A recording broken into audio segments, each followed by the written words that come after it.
Isaías 43, versículo 2 diz o seguinte: quando passares pelas águas, eu serei contigo. Quando pelos rios, eles não te submergirão.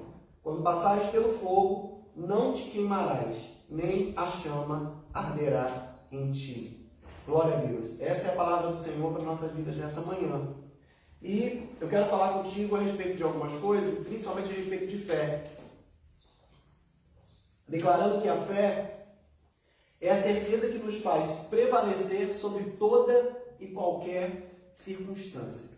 Como está dizendo aqui, quando passares pelos rios, quando passares pelas águas, quando passares pelo fogo. Isso já me indica que um dia nós iremos passar e iremos passar por lutas, por dificuldades. O próprio Senhor Jesus nos disse que no mundo nós teremos aflições, mas que a gente tem que ter bom ânimo, porque Ele venceu o mundo e conquistou para nós o direito de vencer também. Então isso estar em Cristo não nos tira de vivermos situações difíceis, de passarmos por lutas, porém nós temos a certeza que diante das circunstâncias difíceis, e muita gente chama circunstâncias difíceis como tempestade. Então mesmo diante de tempestades, nós precisamos crer no Senhor, que existe promessa dele para nossas vidas, de que quando passarmos, ou seja, não é se passares, se você passar ou não passar, mas quando fala quando passares, afirma que nós iremos passar. Nós estamos passando aí uma dificuldade, digamos que única, que seria essa pandemia, mas eu sei que cada um de nós tem suas limitações, suas situações de vida, suas dificuldades também, suas tempestades, vamos dizer assim. Muitas vezes as pessoas até declaram que tem que matar um leão por dia, né? E a gente sabe que todos nós temos desafios e dificuldades e circunstâncias difíceis que muitas vezes vêm como surpresa para a nossa vida. Mas nós precisamos ter a fé em Cristo, de que quando Ele diz que ainda que passássemos por uma situação difícil, nós não seríamos vencidos por essa situação. Então essa tem que ser a nossa fé. Crer que apesar de uma tempestade, o Senhor, Ele guarda as nossas vidas. Se você olhar na Bíblia, isso já é muito comprovado. A gente vê que Moisés ele passou com o povo e depois Josué também passou por outro mar, né? As águas não submergiram a vida deles. As águas que eles passaram não mataram eles. Eles passaram por dificuldades, por desafios, mas eles conseguiram vencer naquela situação. Se você pegar também na questão do fogo, os amigos de Daniel, eles foram jogados, como a Bíblia fala, numa fornalha de fogo ardente. E era algo, assim, impossível de um ser humano sobreviver ali. A gente vê que dizem que aumentou 7 vezes mais o calor daquela fornalha antes de jogar Sadraque, Mesaque e Abednego lá. Segundo historiadores, aquela fornalha chegava a 700 graus Celsius. Imagina você aumentar, só para você ter noção, 100 graus Celsius é a temperatura onde a água entra em ebulição. Quando a água ferve, está em 100 graus. Já chegava a 700, ou seja, o ser humano normal não conseguiria sobreviver àquele calor. E a Bíblia ainda me informa que aumentaram a força daquele fogo 7 vezes mais, ou seja, eram 700 graus, foram para 4.900 graus Celsius, a ponto de as pessoas que levaram esses três para jogar na fornalha, antes mesmo de chegar próximo à porta daquele, digamos que como fosse um bafo, né, uma fornalha, antes de jogar na porta, eles já morreram queimados, e jogaram os três lá dentro. Só que quando passou um tempo e foram olhar para a fornalha, tinha um quarto homem andando com eles. Ou seja, é justamente desse Deus, desse Jesus que diz que vai guardar nossas vidas na dificuldade.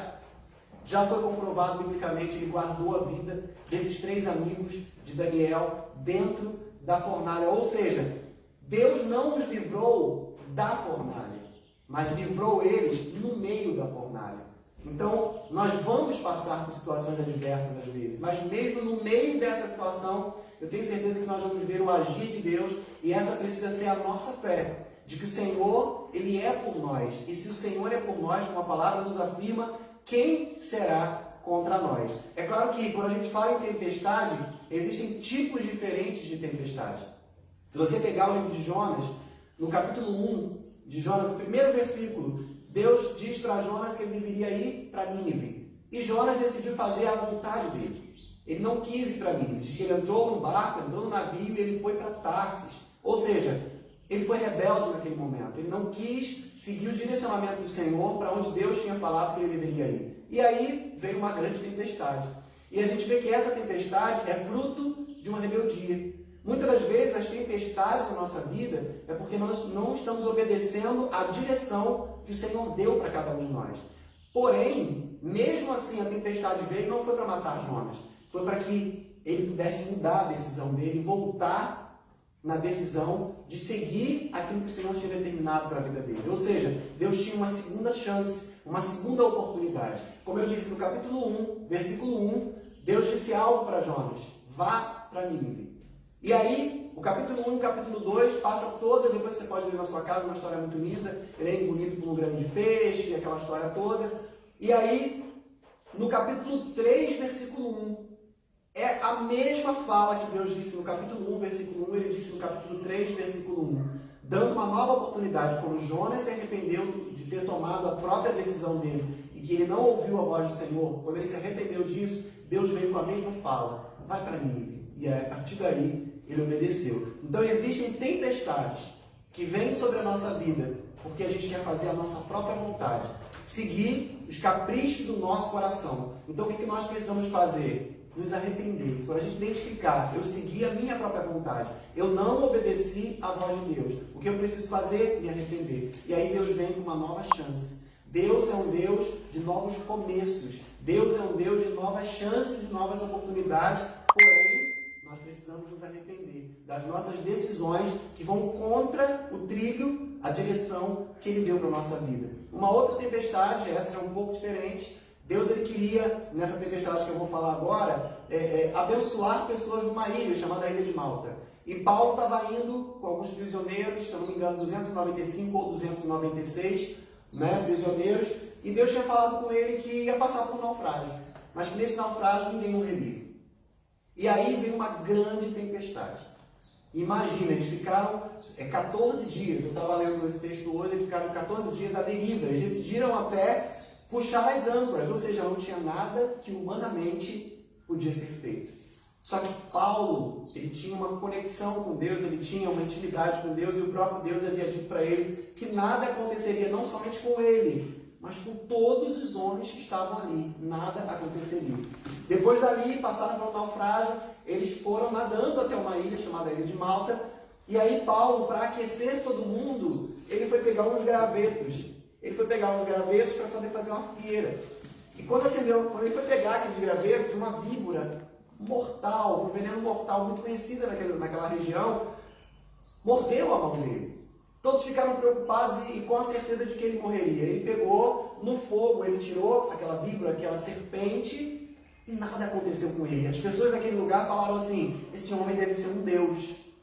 Porque como pode essa serpente tão venenosa morder, picar esse homem? E esse homem não morrer? Isso é praticamente impossível. Humanamente falando, é impossível.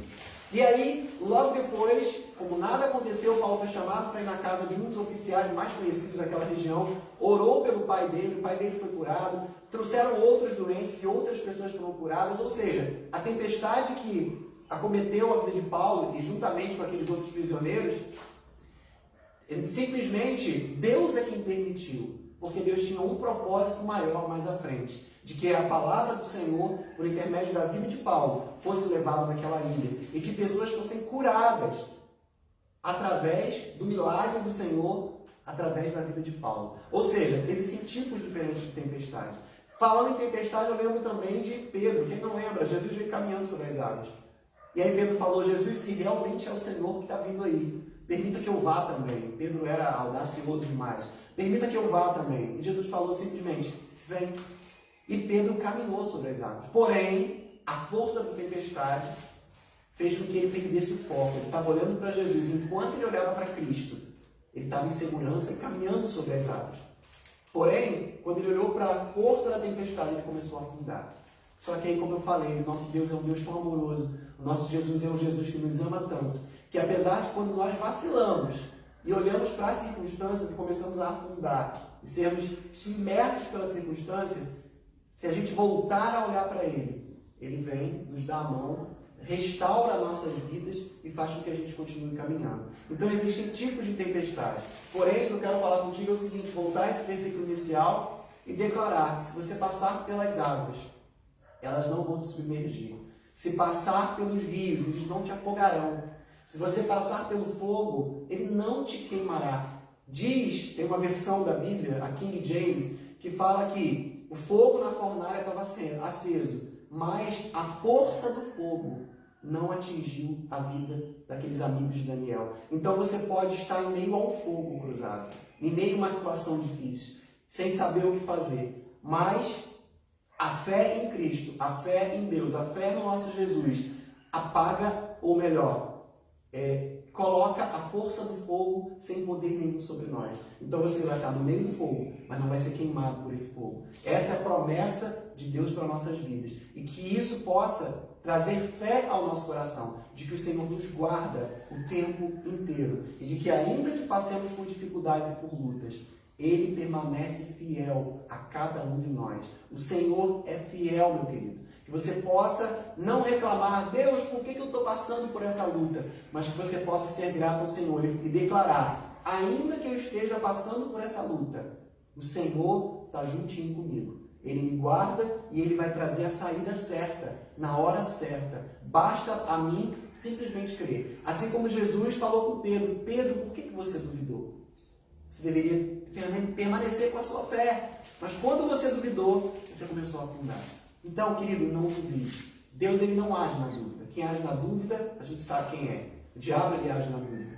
Mas na certeza do nosso coração, na fé que Deus depositou já sobre a mim e sobre a sua vida. Quando ele foi assunto dos céus, ele derramou dom sobre os homens. E existe uma porção de fé na vida de cada um de nós. E que muitas vezes precisa ser ativada. E como ativar essa fé? Por meio disso que a gente está fazendo aqui nessa manhã. Por meio da palavra de Deus. Porque a gente sabe que a fé, ela vem por ouvir. A fé, ela é ativada por ouvir. Mas não é ouvir qualquer coisa. E sim ouvir a palavra do Senhor, a palavra de Deus. E essa é a palavra de Deus nessa manhã, para a nossa vida.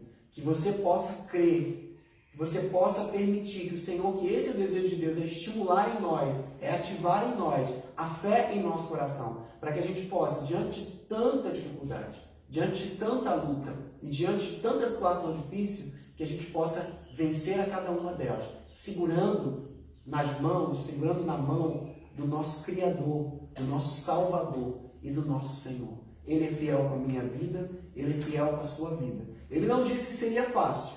Como eu já falei anteriormente, no mundo tereis aflições.